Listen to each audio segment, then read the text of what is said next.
we're going to be appealing this scam. Donald Trump said on Friday he will appeal the guilty verdict that made him the first U.S. president convicted of a crime.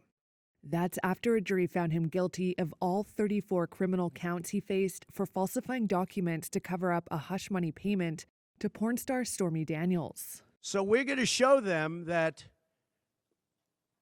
we're going to fight. It was a rigged trial. And it's reckless. It's dangerous. It's irresponsible for anyone to say this was rigged just because they don't like the verdict. U.S. President Joe Biden said Trump had an opportunity to defend himself in the same justice system that applies to all Americans. The American principle that no one is above the law was reaffirmed. Free Trump! Free Trump! The question now, Free Trump!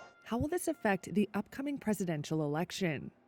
In a new Reuters Ipsos poll, 10% of registered Republican voters said they were less likely to vote for Trump following the verdict. Reuters correspondent James Oliphant. Polling is one thing and can tell us a lot about what people will say they'll do, but sometimes it's not a great predictor of future behavior. Really, is someone prepared to switch parties, especially if they are traditional Republicans, to vote for the other side? And there's very little precedent for that. We have Joe Biden with a 37% approval rating, and someone who is viewed by a lot of Republicans as someone who has done harm to the country.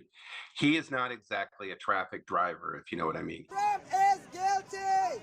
Thursday's verdict catapults the U.S. into unexplored territory before the November 5th vote. Go to jail!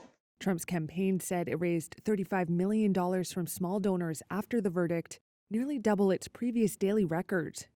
National opinion polls show Trump and Biden locked in a tight race. Just simply, I don't think we need a convict in office. My president's got street credit now. If they can do this to me, they can do this to anyone. Falsifying business records carries a maximum sentence of 4 years in prison. Thank you very much, everybody. Others have typically received shorter sentences, fines, or probation. Trump must wait until after his July 11th sentencing before appealing.